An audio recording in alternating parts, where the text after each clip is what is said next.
فرزند زہرا یہ حالات برے ہیں۔ کاشانۂ بصیرت ایک ایسا مکمل یوٹیوب چینل جس پر محروم بصارت کے لیے بالخصوص اور تمام افراد کے لیے بالعموم سینکڑوں کی تعداد میں اسلامی کتب دستیاب ہیں۔ لہذا گزارش ہے کہ آپ اپنی ذمہ داری نبھاتے ہوئے کاشانۂ بصیرت کو سبسکرائب کرنے کے ساتھ ساتھ بیل آئیکن کو پریس کیجیے تاکہ آپ علم کے حصول کے ساتھ ساتھ مذہب اہل بیت کی اشاعت میں بھی اہم کردار ادا کرتے رہیں۔ کاشانۂ بصیرت، کاشانۂ بصیرت، کاشانۂ بصیرت۔ فرزند زہرا یہ حالات برے ہیں۔ بسم اللہ الرحمن الرحیم۔ السلام علیکم۔ یہ کاشانۂ بصیرت یوٹیوب چینل ہے۔ آج ہم آپ کے لیے کتاب مات ریکارڈ کر رہے ہیں جس کے مصنف شہید محراب آیت اللہ سید عبدالحسین دست غیب قدسرا ہیں۔ تو آئیے سنتے ہیں اس کتاب کا پارٹ نمبر 2 پیج نمبر 10 سے۔ بسم اللہ الرحمن الرحیم۔ مقدمہ۔ سفر آخرت کے متعلق چند دل نشین باتیں، پیج نمبر 11۔ یوں تو موت کے بارے میں بہت سی باتیں کہی اور لکھی جا چکی ہیں، لیکن اس بارے میں آج سے 25 سال قبل مرد باخدا شہید محراب آیت اللہ سید عبدالحسین دست غیب قدسرا کے فرمودات میں سے ایک بات سے زیادہ مؤثر دل نشین کسی بات میں سراغ نہیں پا سکا ہوں۔ باوجود یہ کہ سید شہید موصوف کو آیات و احادیث اور مذہبی کتابوں پر پورا عبور حاصل تھا، ایک سال ماہ مبارک رمضان میں آپ نے تقریر فرمائی، موت کو حیات کا دروازہ اور رحمت الہی سے وابستگی کا ابتدائی ذریعہ قرار دیا، برزخ اور اس کی نعمتوں کا اس انداز سے تذکرہ فرمایا کہ سننے والوں کو ان نعمتوں کا مشتاق و گرویدہ بنا دیا، پھر برزخ کے عذاب کا ذکر اس طرح کیا کہ لوگ خوف سے لرز اٹھے۔ نتیجہ یہ ہوا کہ ان آیات و احادیث کے بیان کو سن کر بہت سے سننے والے گناہوں سے باز آ گئے اور اعمال صالحہ اور نیکیوں کی طرف مائل و راغب ہو گئے۔ آپ کا خون آپ کے بیان سے بھی زیادہ مؤثر ثابت ہوا، پیج نمبر 11۔ آپ کی روح شاد ہو اے معلم اخلاق اور اے اہل ایمان کے رہبر و مرشد کہ آپ نے اپنی زندگی میں لوگوں کی حق کی طرف رہنمائی فرمائی اور باطل سے دوری کا باعث بنے، اور اس سے کہیں زیادہ اپنی شہادت کے ذریعے تبلیغ و ترویج حق فرمائی۔ جیسا کہ اس رفیق عزیز نے لکھا ہے کہ آیت اللہ دستغیب کا خون انقلاب کے حق میں اور دشمن کو شکست دینے میں آپ کی تقریر سے زیادہ مؤثر ثابت ہوا۔ آپ اپنی تقریروں میں برابر فرماتے رہے، تحریر فرماتے اور اسے شائع کرتے رہے کہ موت فنا نہیں ہے بلکہ بقا و زندگی کا آغاز ہے۔ آپ شہداء کے خاندان اور ان کے لواحقین کو بار بار خوشخبری دیا کرتے تھے کہ قرآن مجید نے تمہارے یعنی شہید ہونے والے عزیزوں کو زندہ قرار دیا ہے، البتہ ہم ان کے مقابلے میں مردہ ہیں کیونکہ ہماری یہ زندگی فانی ہے اور وہ حیات جاودانی حاصل کر چکے ہیں جس کے بعد فنا ہے ہی نہیں، وہ گوہر آبدار جو پہچانا نہ جا سکا، پیج نمبر 12۔ اے شہید محراب، آپ کی روح زیادہ سے زیادہ شاد ہو کہ آپ نے اپنی شہادت کے ذریعے اس مطلب کو واضح تر کر دیا۔ ابھی 2 مہینے سے زیادہ زمانہ نہیں گزرا ہے کہ آپ ہمارے درمیان نہیں رہے، لیکن آپ کے اس قدر کرامات دیکھے اور سنے گئے کہ سبھی لوگ آپ کی جدائی سے اور زیادہ بے چین و مضطرب ہیں اور افسوس کرتے ہیں کہ آپ کو جس طرح پہچاننا چاہیے تھا ہم لوگوں نے کیوں نہیں پہچانا، اور آپ کے پرفیض وجود سے جیسا چاہیے تھا ہم لوگ کیوں فیضیاب و بہرہ اندوز نہیں ہوئے۔ اس مقام پر اس کتاب اور معاد کے متعلق بحث کی مناسبت سے نیز خود آپ کے بیان کے بموجب جو آپ اکثر و بیشتر فرمایا کرتے تھے کہ شہداء زندہ و جاوید ہیں، ایک واقعہ جو آپ کی شہادت کے 7ویں روز رونما ہوا اور شیراز کے اکثر باشندے اس سے آگاہ ہو گئے، یہاں تک کہ تہران کے اخبارات میں بھی یہ خبر شائع ہو گئی، ہم اسے یہاں بیان کرنا چاہتے ہیں۔ نوٹ: یعنی شہداء راہ خدا کو مردہ نہ کہو بلکہ وہ زندہ ہیں۔ سورہ بقرہ آیت نمبر 154۔ ایک حقیقت کے متعلق ایک عجیب فرمائش، پیج نمبر 13۔ 1402 ہجری کے اربعین حسینی علیہ السلام کے دوسرے دن صبح کے وقت میں حسب معمول اپنے والد ماجد شہید محراب قدس کے مکان پر گیا۔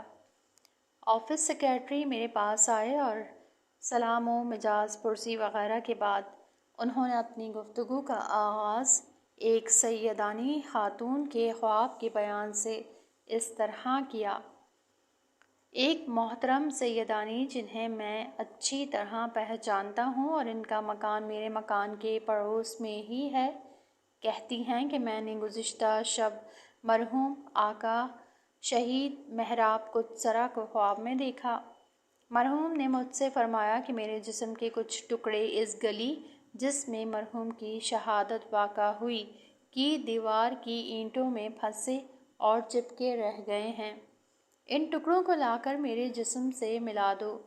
میں نے اولاً اس خبر کو کوئی اہمیت نہ دی، تمام لوگوں کی فرمائشات سنی اور 2 گھنٹے تک لوگوں کے آنے جانے، گفتگوؤں اور دوسرے حسب معمول کاموں کا سلسلہ جاری رہا۔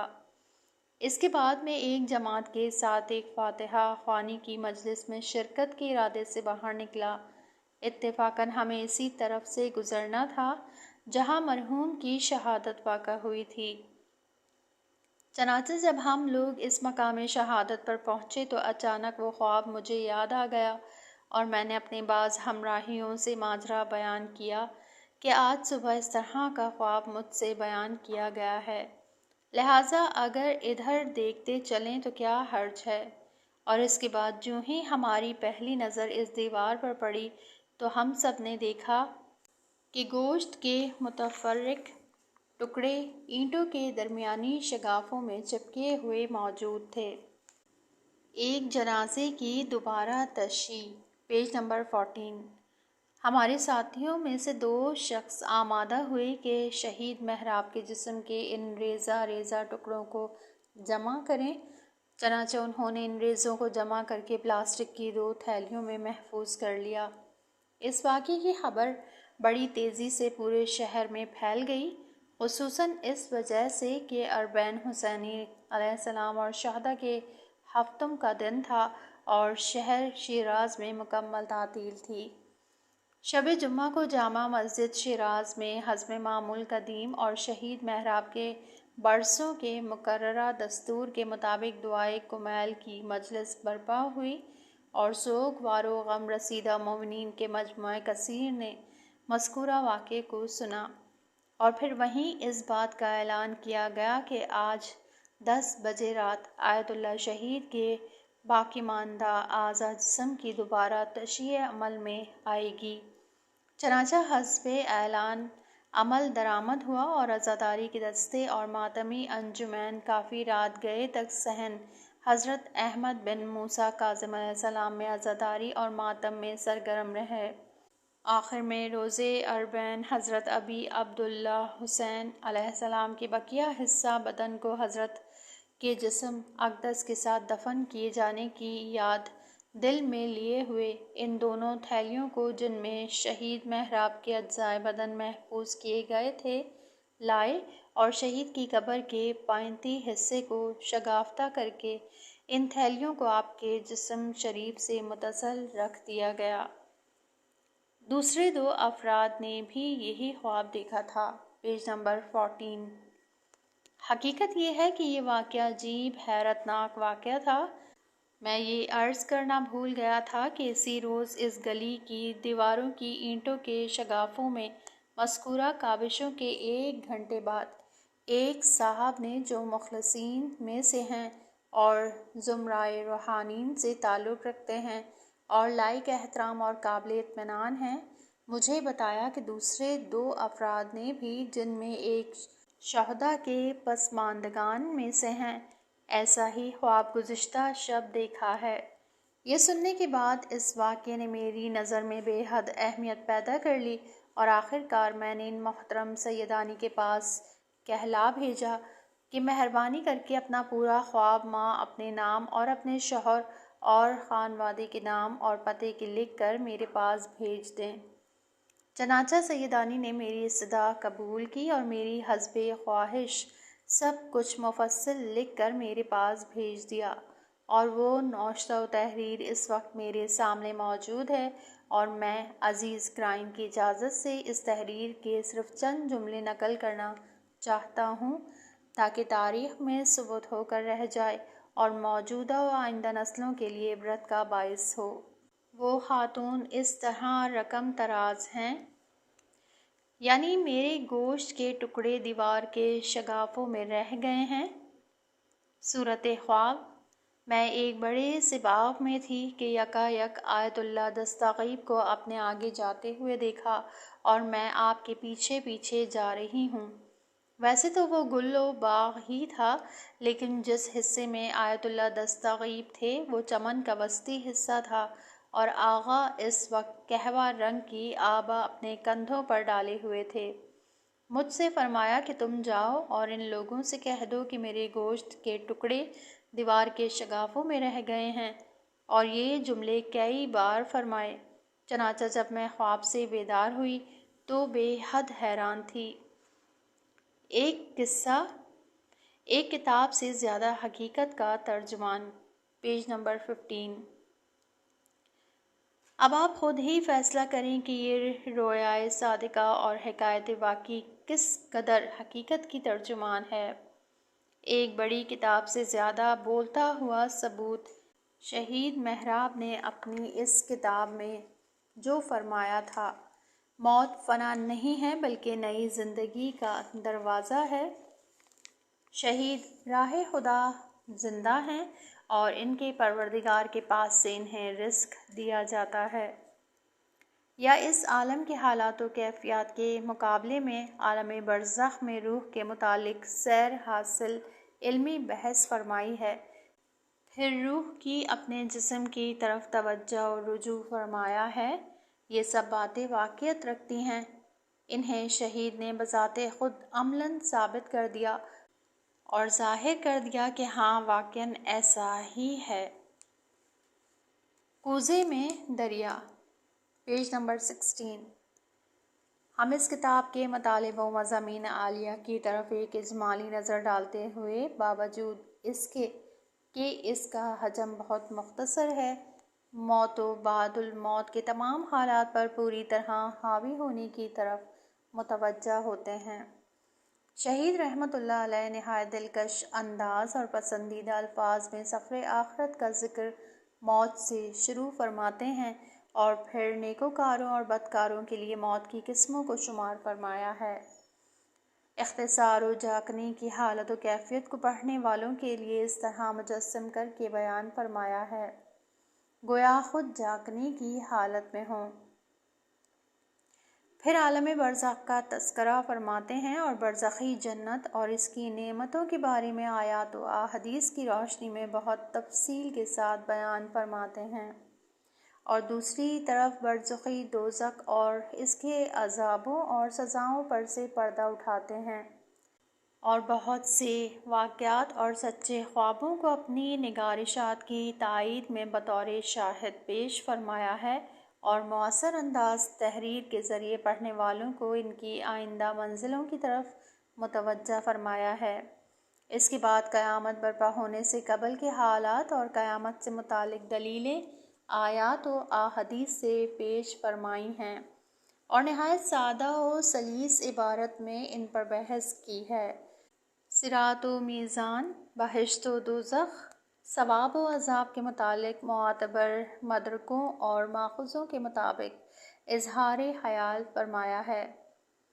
مختصر یہ کہ بخوبی یہ دعویٰ کیا جا سکتا ہے کہ سینکڑوں جالب نظر اور پڑھنے کے قابل مطالب کو اس مختصر سی کتاب میں پڑھنے والوں کے لیے جمع کر دیا ہے۔ آپ کی روح شاد رہے اے آیت اللہ شہید محراب، اور آپ کے 18 سالہ نوجوان نواسے سید محمد تقی دستغیب کی روح اور آپ کے تمام باوقار ساتھیوں کی روحیں ہمیشہ شاد رہیں۔ سید محمد ہاشم دستغیب، شیراز، 4 فروری 1981۔ بسم اللہ الرحمن الرحیم۔ پہلی فصل، پیج نمبر 18۔ موت وحی کے ذریعے سمجھنے کے سوا کوئی دوسرا ذریعہ نہیں ہے۔ مات کا مادہ عود ہے جس کے معنی پلٹنا، واپس ہونا ہے۔ چونکہ قیامت کے روز روح دوبارہ بدن میں پلٹائی جائے گی، اس لیے اسے مات کہتے ہیں۔ مات دین مقدس اسلام کے اصول میں سے ہے اور اس کا اعتقاد رکھنا واجب ہے کہ ہر شخص مرنے کے بعد دوبارہ زندہ ہوگا اور اپنے عقیدہ و عمل کے مطابق جزا یا سزا پائے گا۔ مسئلہ معاد، جس کی ابتدا موت اور قبر، پھر برزخ اور اس کے بعد قیامت کبریٰ ہے اور جس کی انتہا بہشت یا جہنم ہے، اس کو ان ظاہری حواس کے ذریعے نہیں سمجھا جا سکتا، اور اگرچہ اصل معاد یعنی قیامت کا آنا دلیل عقل سے ثابت ہے جس کی تفصیل آگے آئے گی، لیکن یہ امر محال ہے کہ کوئی شخص تنہائی میں غور و فکر کر کے یہ سمجھ لے کہ مرنے کے بعد کیا ہوگا اور کن حالات سے گزرنا ہوگا۔ اس کے سمجھنے کے لیے وحی کا سہارا لینے کے سوا کوئی دوسرا ذریعہ نہیں ہے، کیونکہ کوئی بھی شخص جس جگہ اور جس عالم میں ہے، اس کی قوت ادراک اس عالم کی حدوں سے آگے نہیں بڑھ سکتی۔ مثلاً جو بچہ رحم مادر میں ہے، اس کے لیے محال ہے کہ رحم سے باہر کی دنیا کی کیفیت اور بزرگی کو سمجھ سکے۔ اسی طرح اس کے لیے محال ہے کہ فضا کی لامتناہیت اور اس کی موجودات کا ادراک کر سکے۔ اسی طرح جو شخص اس عالم میں دنیا میں ہے اور اسیر مادہ و طبیعت ہے، اس کے لیے کیوں کر ممکن ہے کہ عالم ملکوت کو سمجھ سکے جو اس دنیا سے پوشیدہ ہے۔ اس منزل تک رسائی تو اس عالم مادی سے رہائی حاصل ہونے کے بعد ہی ہوگی۔ خلاصہ یہ کہ موت کے بعد کے عوامل کی خصوصیات اس شخص کے لیے جو اس مادی دنیا میں ہے غیب ہے، اور اسے جاننے اور پہچاننے کے لیے ان باتوں کی تصدیق کرنے کے سوا جن کی خبر خلاق کائنات نے دی ہے کوئی دوسرا وسیلہ نہیں ہے۔ قیامت کی خصوصیات کو عقل سے کوئی ربط نہیں ہے، پیج نمبر 19۔ اس بنا پر اگر کوئی شخص یہ کہے کہ یہ امر ہماری عقل سے بعید ہے کہ مرنے کے بعد یوں ہوگا اور یوں ہوگا، قطعاً اس بات کی قابل قبول نہیں ہے، کیونکہ حالات و خصوصیات بعد از مرگ عقل سے کوئی ربط نہیں رکھتے۔ اگر تمام عقلائے عالم باہم متفق و متحد اور ایک دوسرے کے مددگار ہو کر بھی یہ کوشش کریں کہ اس عالم مادی سے ماورا دوسری دنیا کے حالات و جزئیات کو معلوم کر سکیں، تو ان کے لیے ہرگز ممکن نہیں ہے کہ کچھ بھی کامیاب ہو سکیں۔ لہٰذا ہمارے لیے اگر کوئی ذریعہ ہے تو بس وہی چیزیں اور وہی باتیں ہیں جو پیغمبر اسلام صلی اللہ علیہ وآلہ وسلم نے اور آپ کی آل پاک ہمیں بتا گئے ہیں۔ بس ہم بھی اس کی تصدیق کرتے ہیں کیونکہ وہ تمام بزرگوار، معصوم اور پروردگار عالم کی وحی کے محل نزول ہیں۔ کیا مردہ بات کرتا ہے، پیج نمبر 19۔ اس بحث سے یہ امر واضح ہوگا وہ شبہات و شکوک جن کا اظہار بعض بے عقل لوگ کرتے ہیں بالکل بے بنیاد ہیں۔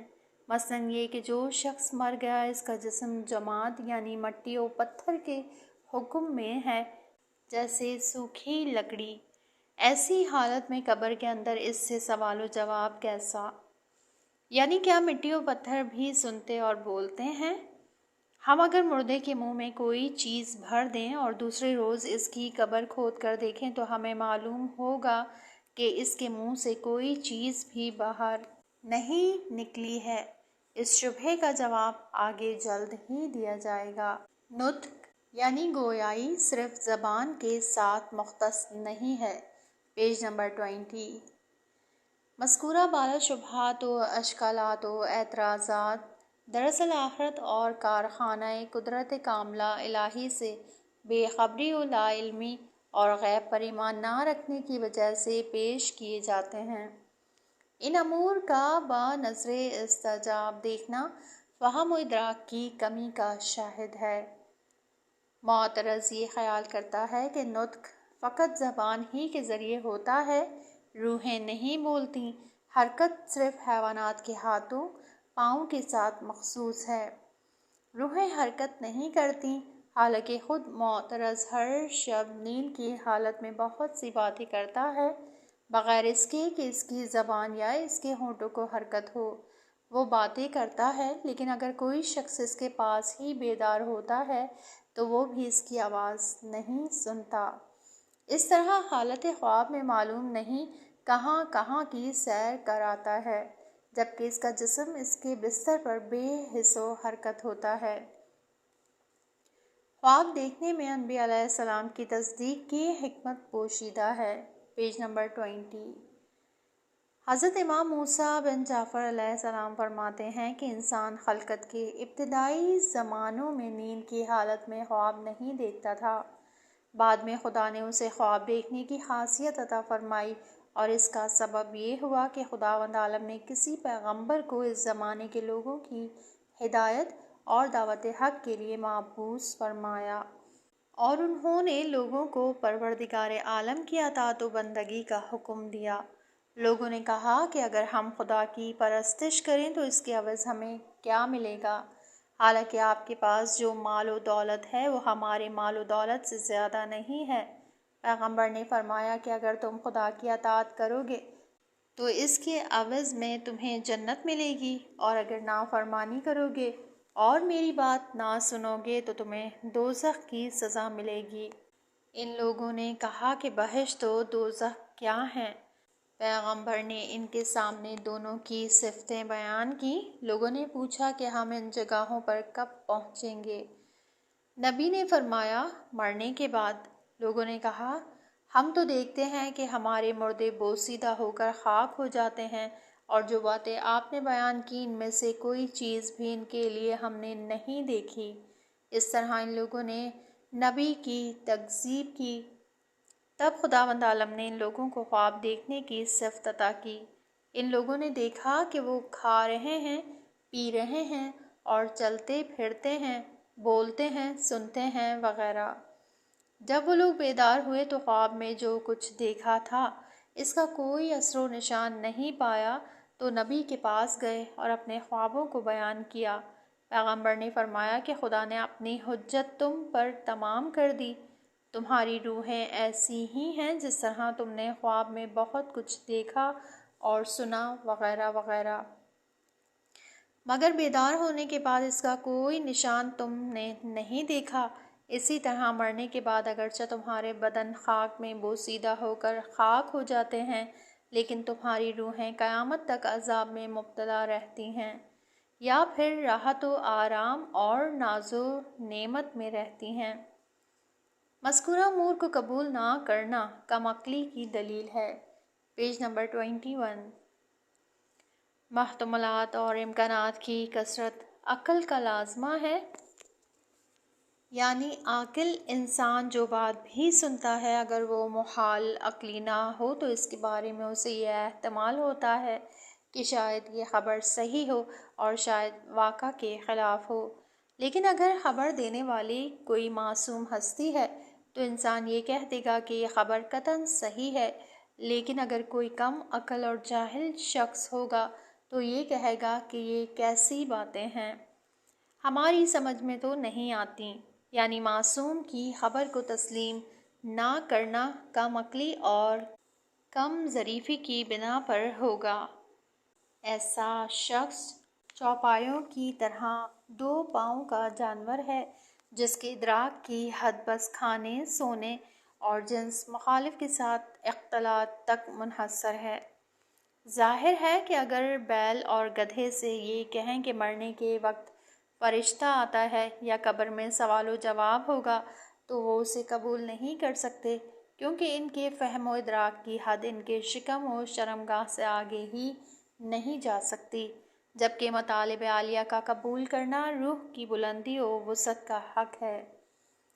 مسئلہ معاد کو شرح و بسط کے ساتھ تفصیلاً بیان کرنے کا موقع نہیں ہے، لہٰذا منزل اول سے لے کر آخری منزل تک جو کچھ اخبار و احادیث اہل بیت علیہ السلام میں مذکور و موجود ہے اسی کو اجمالاً بیان کیا جاتا ہے۔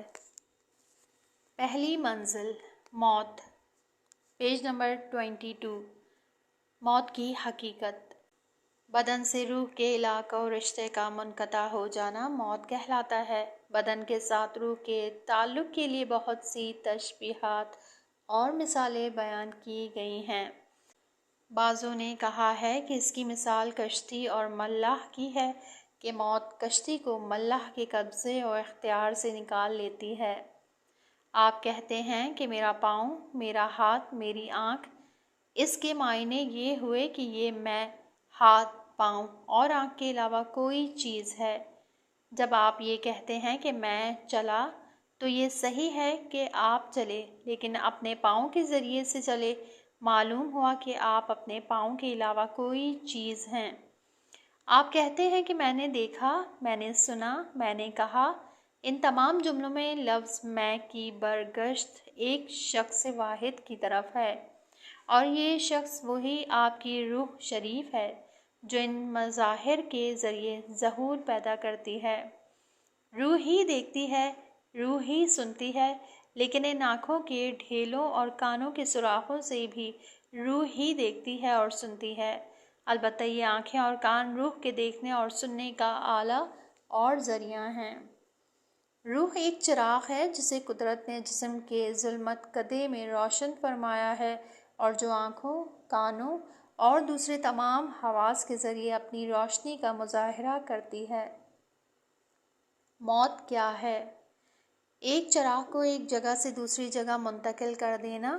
مثلاً فرض کیجئے کہ ایک جھونپڑی جس میں متعدد سوراخ ہوں اور اس میں کوئی گیس لالٹین روشن کر دی جائے تو یہ روشنی جھونپڑی کے تمام سوراخوں سے چھن چھن کر باہر نکلے گی، لیکن جو ہی اس لالٹین کو جھونپڑی سے باہر کر دیں گے جھونپڑی میں تاریکی چھا جائے گی۔ اسی طرح روح کا چراغ جب تک جسم کے اندر رہتا ہے تمام حواس سے اس کی روشنی چھن چھن کر چراغ کے وجود کا پتہ دیتی رہتی ہے، لیکن جو ہی یہ روح کا چراغ جسم سے ہٹا لیا گیا اس کے تمام مظاہر کا بھی خاتمہ ہو جاتا ہے اور جسم کا گوشہ گوشہ تاریک ہو جاتا ہے۔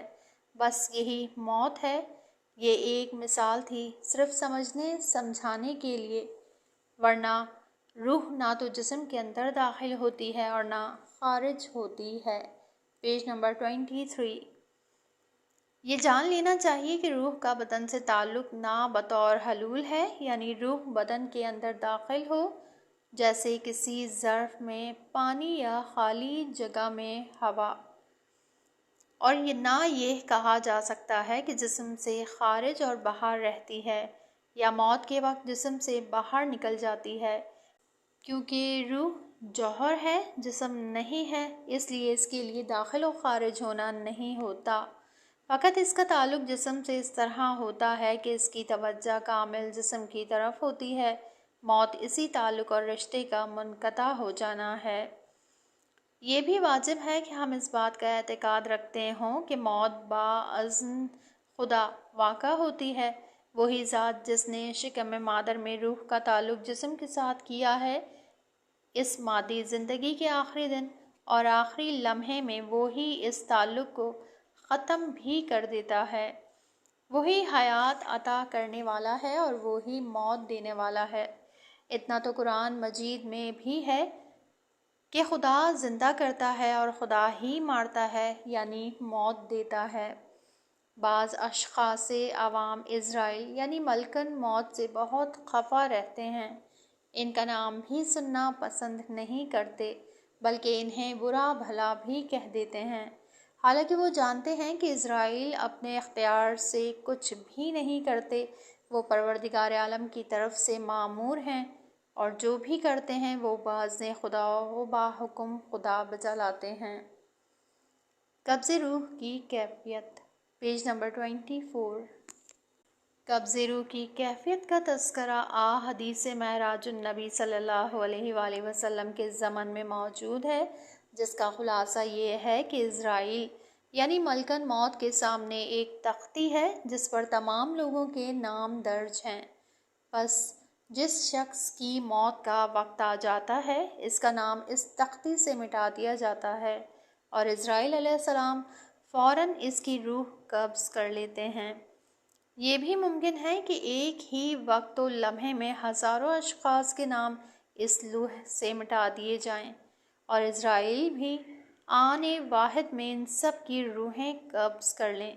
یہ کوئی تعجب کی بات نہیں ہے، یہ امر ایسا ہی ہے جیسے ہوا ایک ہی پل میں ہزاروں چراغوں کو بجھا دے، اور یہ ساری قدرت قادر مطلق خدا کی طرف راجع ہوتی ہے۔ بے شک قبض روح اسرائیل کرتے ہیں، لیکن حقیقت میں خداوند جل وعلا ہی موت دیتا ہے، کیونکہ یہ امر اسی کی طرف سے اور اسی کے حکم سے عمل میں آتا ہے۔ یہاں اس کتاب کا یہ پارٹ ختم ہوا، اگلے حصے میں نیکسٹ پارٹ سنیں گے۔